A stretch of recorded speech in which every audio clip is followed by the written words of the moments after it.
Financial Planner. Follow us on YouTube. The official facts do not add up in Vegas. Let's get into the economic collapse, political and geopolitical news. Now, a couple weeks ago, we talked about how Facebook is presenting these advertisements to Congress showing that Russia interfered with the elections.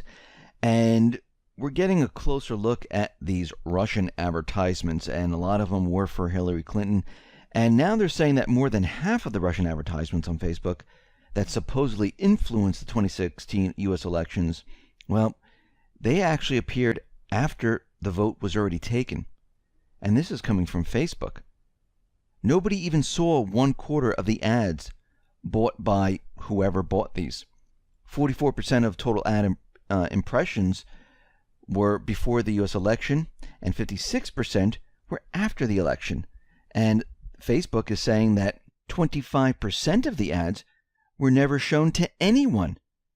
So when we look at this, again, there is nothing here. I mean, they're just grasping at anything at this point. And so far, we've heard nothing. So once again, this is a nothing burger.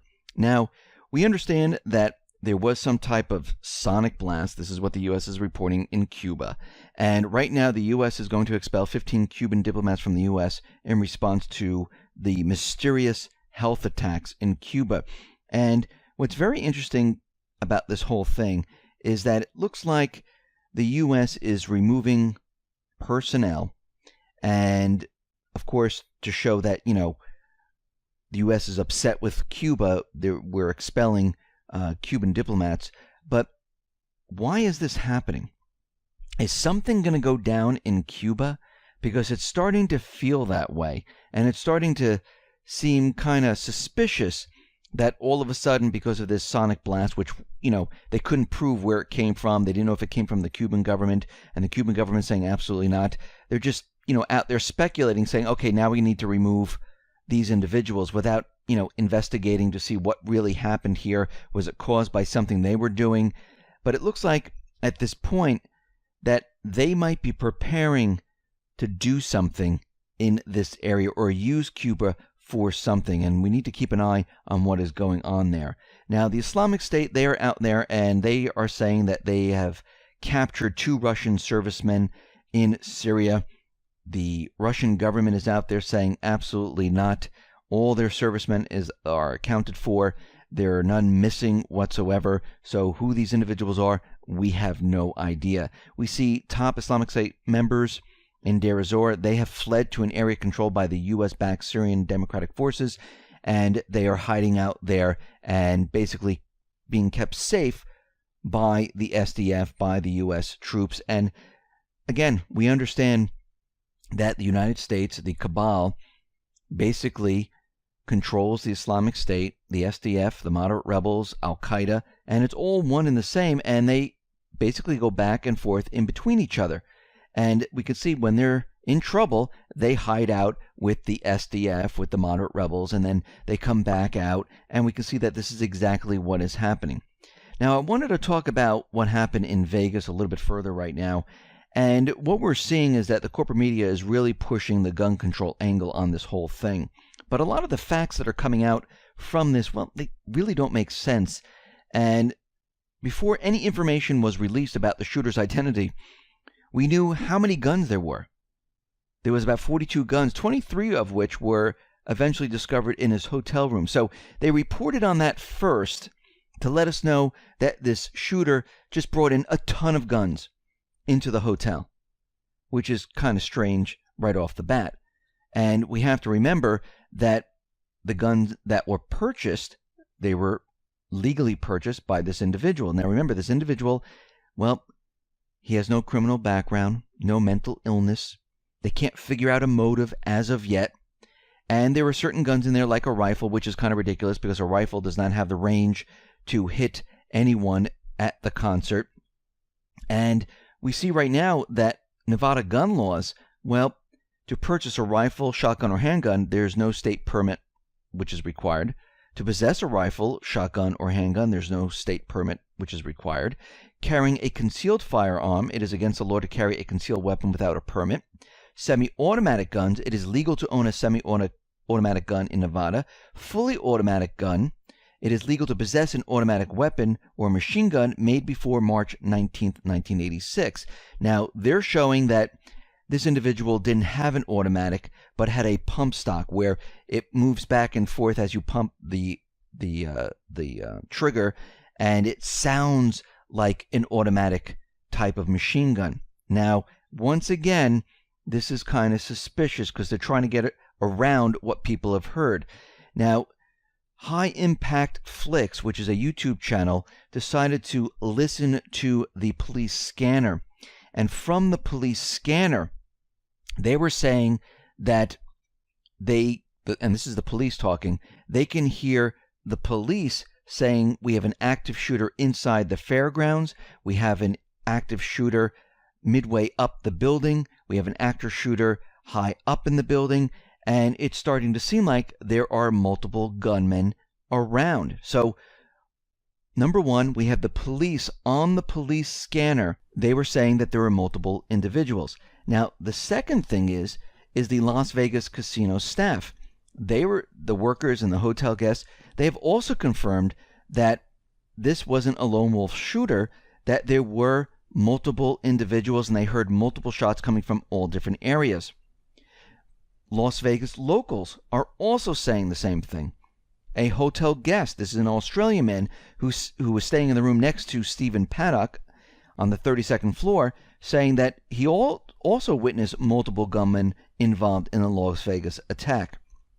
And we can see right now that this whole thing doesn't make sense. Now, there was a videotape of this of the Mandalay Bay, and it looks like the gunfire was coming from the 4th floor, which is basically not the 32nd floor. And you can see the flashes coming from there. Now, some of the rooms do have these small little vent areas where you can open it up and get fresh air, and maybe this is where they were shooting from in the hotel. And we see right now that something doesn't make sense when we really drill down to this.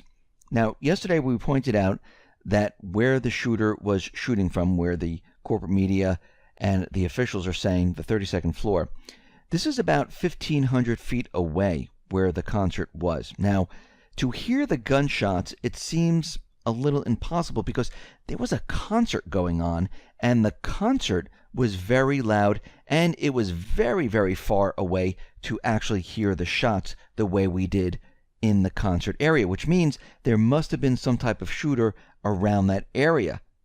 And also the performers on stage, they have noise-canceling earplugs where they basically cancel out everything except for what they're hearing. And how did they hear the gunshots? This seems a little impossible at this point.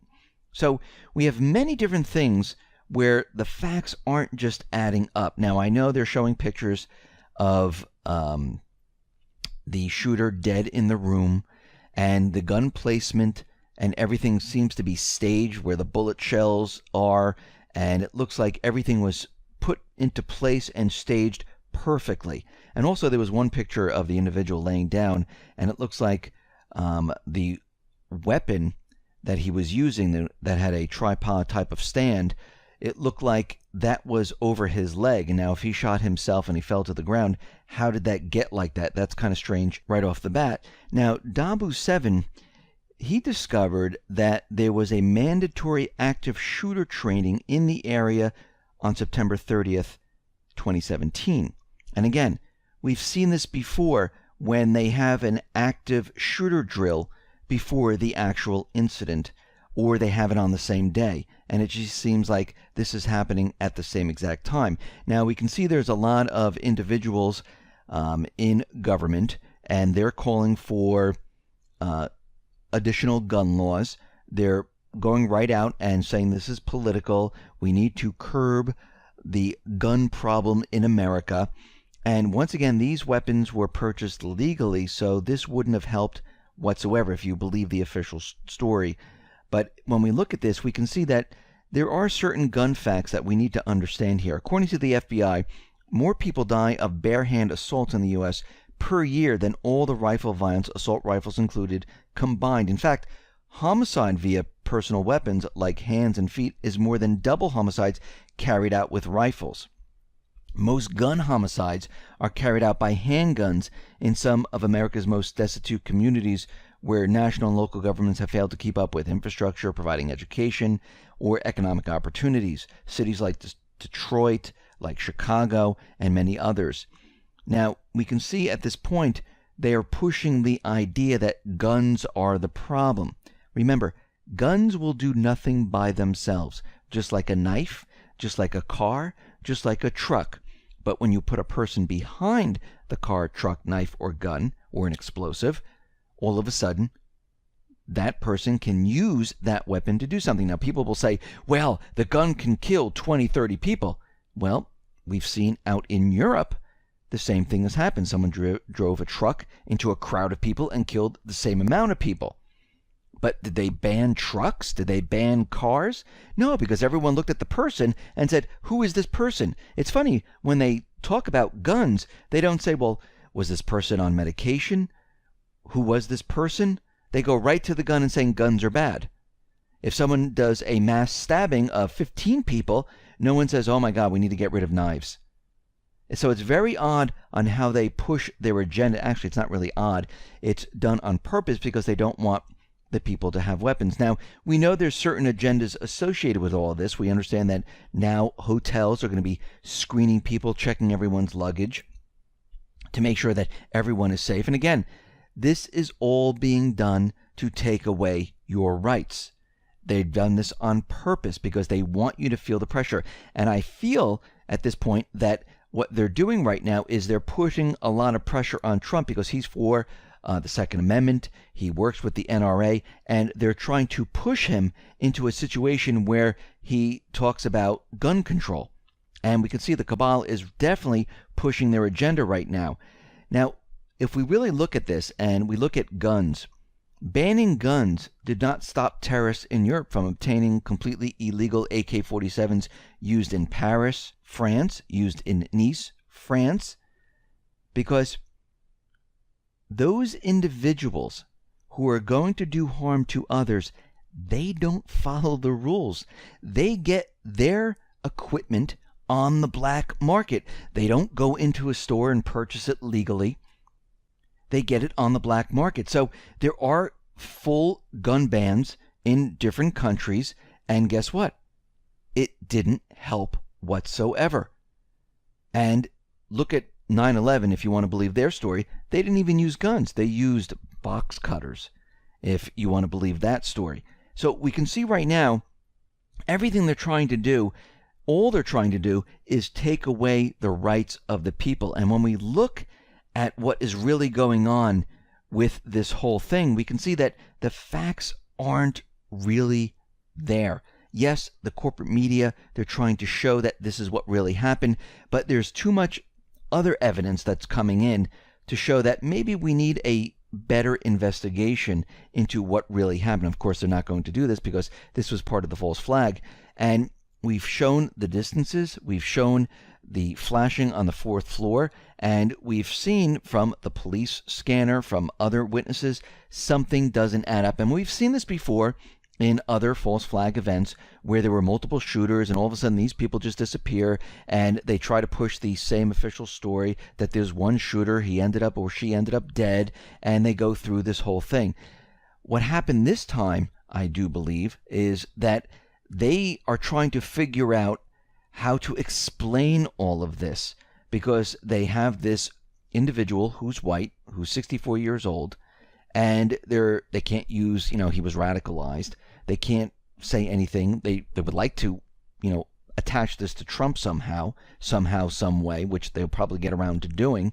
But we can see right now they're trying to figure out how to explain this. Now, once again, was this really the person? Was this just being done for gun control?